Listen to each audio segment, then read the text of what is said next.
So, welcome to Data³ Talks. This is my new video series where we're talking data with some local business leaders. For this one, I'd like to thank Isabel for joining me today. Thank you, Isabel. Could you give us a brief intro just to get us going, intro to you and your role in Soil Association? So my name is Isabel De Meiroz Dias and I am the Business Improvement Manager at Soil Association Certification. Thank you, Isabel. Thank you very much for joining us for Data³ Talks. So I've got 8 questions for you. First question, how did you find yourself working in the world of data? From the very first internship I did when I was still in uni, I was already working with data, so data has always been a part of my professional journey, even though it wasn't the focus, but it was always a big part of it.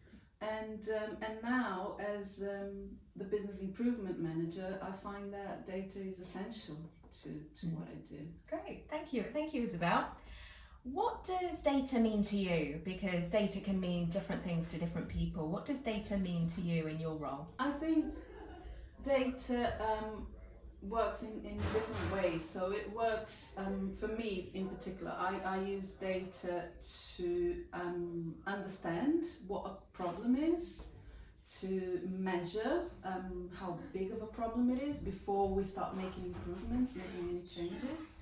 And we also use data to monitor that the changes we are implementing are doing what we want them to do, and also to measure the benefits. So after everything is finished, delivered, and the process is now in place, what can we see that shows us that it's been a good thing, that it was all worth it? What efficiencies have we achieved, increase in customer satisfaction, time savings, all of that. Great, thank you, Isabel. What's the biggest data challenge you've ever come across? Well, I must say it was the project we recently finished, the dashboard with our senior management KPIs. Even though we had your help with all, setting up the data warehouse and all that, it was still a big challenge to make sure that we were getting the right numbers on the other end. And I think the biggest challenge there was having that deep understanding of how our systems work and what the data really means. So that we're able to be confident that we're getting the right figures. Yeah. So the kind of the so what part of it rather than just pulling it together, or what? No, it was even before the so what. It was really? like the figures for a long time. The figures didn't match with what we used to have before the data warehouse. All the manual processes and the spreadsheets that were manually updated. To get the figures that were coming out of the data warehouse to match our previous records was a big challenge. It took us a long time to get there, to make sure that we weren't double counting or that we weren't missing anything out of there. And, it was a lot more difficult than we thought it would be. Yeah, that's really common. Thank you, Isabel. What's your best data related tip for people watching this video? Oh, it must be start with the questions. I think very often there's a tendency for just collecting data. So, if we're collecting this, why don't we collect that as well? And if we're putting this in the report, why don't we put that in the report as well? And I would suggest that it's better to think about what questions you're trying to answer first, and then you make sure that you're collecting the right data to answer those questions, and that the report is built in a way that answers that question visually very quickly, rather than, oh, okay, we have the data now, but we need to do something else to it in order to get to the point we want to make. Start with the questions. And you did help us with that, with the whole business analysis part of the project. Yeah.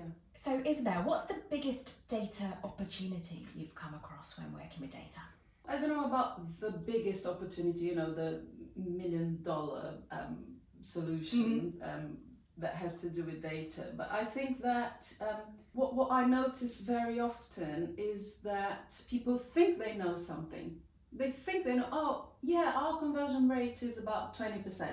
And then when you actually look at the data, it's not that. It's something else. And it can be very different. And then people, it's a surprise. So they think they know their process so well because they're so used to it and they do it day in, day out. And then when they actually look at the data, very often they're surprised by what the data tells them. I find that always exciting when we have that surprise moment. Yeah, the aha moment of truth. Yeah, it's not quite the aha. The aha comes later. It's like, I know how we can sort that. But you know, the first moment of understanding a problem that they thought they knew, and then they're like, it's quite humbling, isn't it, to see that we don't know everything. Definitely. Yeah. Thank you, Isabel.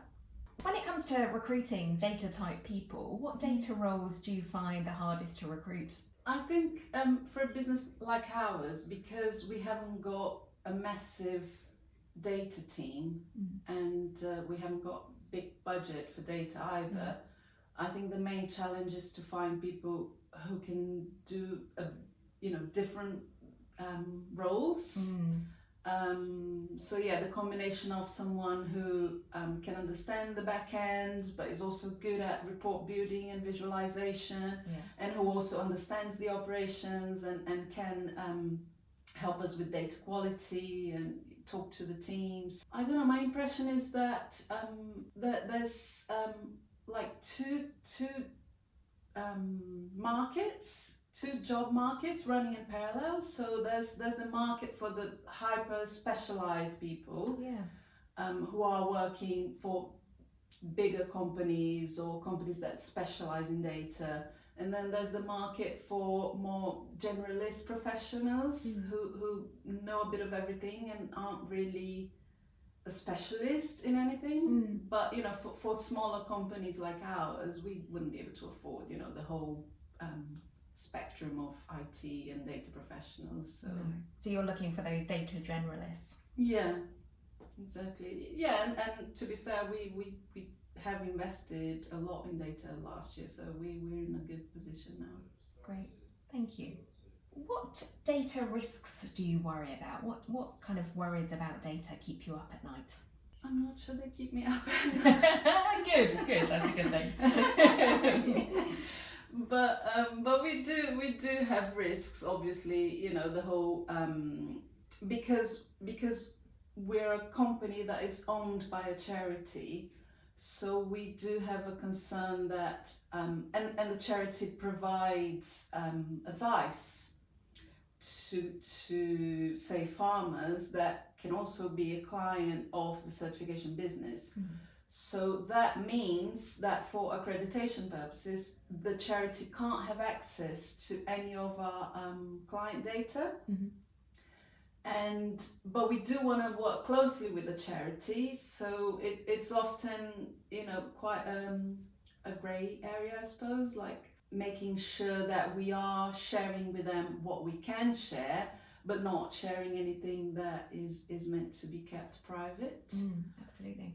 And obviously, you know, another challenge is data quality. So is the way our teams are inputting data, and so that the reports are telling us something relevant. Yeah, you need the right data going in to get the right outputs, don't you? Yeah. So Isabel, most important data related question for you. What's your favourite data related joke? I am afraid I haven't got a joke, but I do find it funny how we can use the same data set to tell two completely different stories. A bit like the half empty, half full cup. You're looking at the exact same cup, the exact same amount of water, but you can tell a completely different story. And it's always interesting to see how politicians use that to their advantage. There's always entertainment to be had there. Great. Yeah. Well, thank you very much for joining me for Data³ Talks, Isabel. It's been a pleasure. You're welcome.